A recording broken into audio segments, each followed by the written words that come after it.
En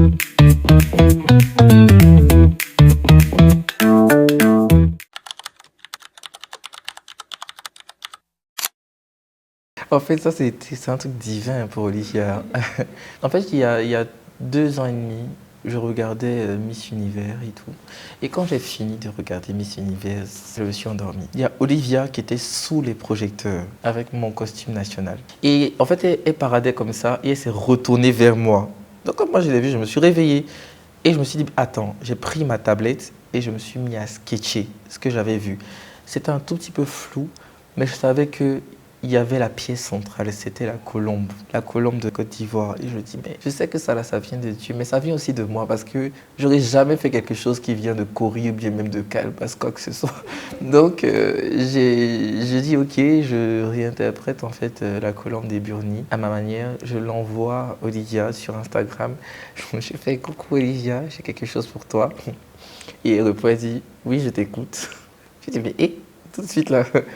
Et quand elle a vu, elle dit, on échange les contacts et on part sur WhatsApp. Elle m'envoie un contrat et je vois, je participe à Miss Univers. Elle me met en bas, mais c'est toi qui feras mon costume. C'est comme ça. Ils n'ont pas que mis ça, que ce qu'ils ont vu là même. Non mais en vrai, ce que je veux dire, il n'y a jamais eu... Moi comme ça là, il y a un truc, c'est tout bête, mais les histoires de création là, il n'y a jamais de doute dessus. Ma, ma phobie, c'était quand j'étais dans l'avion et puis j'étais là, je disais, Seigneur Jésus, est-ce que les Ivoiriens vont comprendre? Est-ce qu'ils vont comprendre ce qui est fait là? En fait, c'était la phrase qui revenait. Parce que moi, je n'ai pas pu voir le costume national parce que je partais en Thaïlande, je n'ai pas pu. Et comme c'est 14 heures de vol, quelque chose qui passe en matinée, je suis arrivé à 18 heures en Thaïlande. J'ai dormi parce qu'il n'y avait pas Internet. Donc imaginez le supplice. Tout le monde... En fait, tu sais que les gens parlent du costume, mais il n'y a pas Internet, je ne peux pas. Ça a été, je dirais même, une évidence pour moi, ce costume et tout ce qui liait en fait ce costume. Moi, j'aime beaucoup l'histoire, même la mythologie, même de chez nous. Pas, je dirais pas, je dis pas africaine, mais de chez nous. Et j'ai toujours dessiné ces personnages-là, vu que moi j'aime bien les mythologies grecques et même ivoiriennes, Ashanti ou quoi que ce soit. Donc je savais depuis le début ce que je voulais faire avec Olivia, si j'avais eu la possibilité de faire ce costume. Mais c'est pas que moi. Olivia est une grande chercheuse aussi. Genre, elle fait Calvin, tu fais ce que tu veux. Elle m'a dit, est-ce que tu penses pas à faire ça? Est-ce que tu penses pas à faire ça? Donc ça a été une collaboration, mais une magnifique collaboration. Parce que elle me disait, mais toi, Calvin, je sais pas, tu me sers à quoi? On a toujours les mêmes idées. Et quand elle dit ça, là, c'est pas pour rien. Les mêmes images Pinterest qu'il va chercher, là, c'est les mêmes images là qu'elle me ramenait. C'était vraiment, vraiment magnifique. Mais on n'avait pas peur. On savait que ça allait déjà full. Mais la question qui revenait, c'est est-ce que les gens là me vont comprendre? Mais ils ont compris.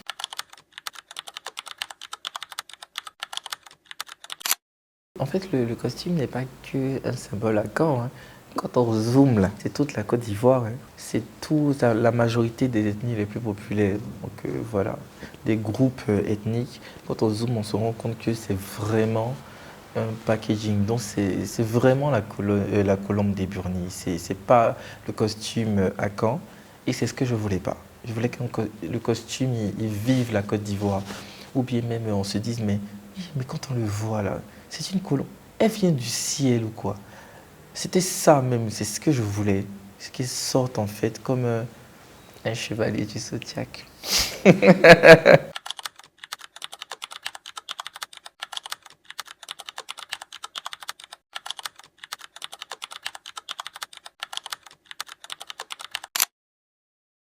J'ai pas envie de dire ça, hein, mais ça a été le jour de la finale de Miss Univers. Non, ça, nous on est passé à autre chose, mais quand vous me posez la question, là, je vais répondre.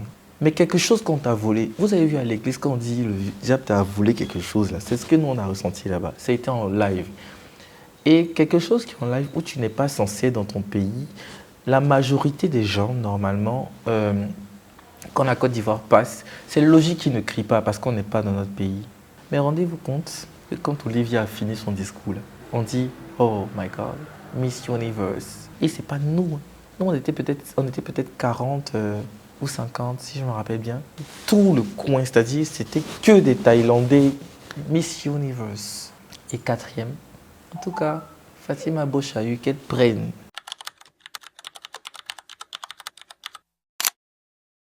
Je vais dire deux personnes que moi j'aime bien. Chez les hommes, il y a Syndicat que moi j'aime beaucoup. Chez les femmes, Deborah Moutoum que j'aime beaucoup. Voilà, qui a toujours su mettre mes habits en valeur et tout. À votre avis, mais Beyoncé. Non mais attendez, mais Beyoncé. Parce qu'à part elle, là, si Michael Jackson était en vie, j'allais dire Michael Jackson. Moi j'ai toujours admiré Beyoncé, hein, parce que c'est quand tu cours, tu fais un petit marathon, quand tu t'arrêtes et puis on te demande, mais tu viens d'où? Quand tu parles là, tu te dis, mais attends, donc elle danse et puis elle chante quoi? Il y a beaucoup de choses qui font que Beyoncé est une grande figure du travail, pas seulement pour nous les Noirs, mais c'est très important pour nous les Noirs d'avoir ce genre de figure-là, surtout dans le domaine artistique. Et pour moi, Beyoncé est le symbole même de la réussite. Pas seulement même chez les femmes, mais partout.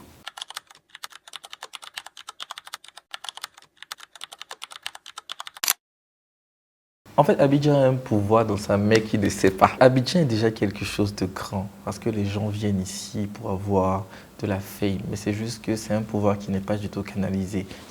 L'énergie est trop dispersée. Dans le domaine de la mode, je pense que M. Lee Kwam a vraiment instauré quelque chose et je pense que des choses ont changé. Défiler avec eux à la Fashion Week a été un grand rêve. Je pense que la meilleure des choses qui peut se passer, c'est que tout le monde ravale son ego pour qu'on crée une bonne Fashion Week.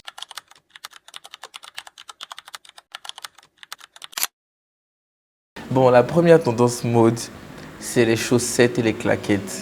Vous ne pouvez pas imaginer. Je pense que cette mode-là des limites, elle ne doit pas sortir. Elle appartient à que la maison. Voilà. Les pantacourts, je pense, en fait, j'accepte que les pantacourts quand ils sont portés avec des bottes. Mais à part ça, no.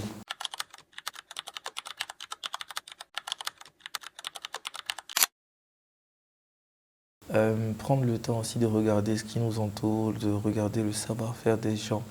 Essayer aussi de faire des rencontres, aller à Bassam, ou bien même à l'intérieur pour connaître les différents métiers d'art d'ici. Je pense que c'est très important pour un jeune Ivoirien de savoir ce que son peuple peut créer ou bien même apporter à l'édifice ou bien même au patrimoine culturel de son pays. En fait, je pense que les parents, c'est le moment d'écouter aux enfants. C'est très important d'écouter les enfants, de regarder vraiment ses enfants, de se dire qu'on a envoyé quelqu'un sur la terre, là, mais il faut regarder ses faits et gestes. Dès qu'un enfant est sur la terre, bizarrement, ce qu'il a envie de faire dans le futur, là, il le démontre ça rapidement. Il faut penser déjà, commencer à chercher peut-être des écoles. Comment est-ce que préparer le futur de son enfant? Ça ne sert à rien de venir dans un monde où on n'aime pas ce qu'on est censé faire toute la moitié de notre vie. Moi, je ne pourrais jamais être cette personne-là qui sera en fait dans un bureau au plateau. C'est pas ma vie. J'aime ma liberté. Je me considère comme un étalon et j'ai eu ma liberté grâce à mon travail et grâce aussi à mes rêves parce que mes parents m'ont permis de rêver et de réaliser mes rêves. Parce que c'est ça. En fait, il faut rêver, mais il faut aussi se donner les moyens de réaliser ses rêves. C'est très important. Et grâce à l'accompagnement de ma mère, j'ai pu réaliser mes rêves, mais parce qu'elle m'a écouté. Et parce qu'elle m'a entendu. Pas seulement écouté, mais elle m'a entendu. Et le rôle des parents dans la vie d'un enfant, c'est le socle même de sa réussite. Écoutez vos enfants parce qu'on ne sait jamais. Vous ne savez même pas s'il y a un Drogba qui dort dans votre maison et puis vous voulez qu'il travaille au plateau. Non mais attendez.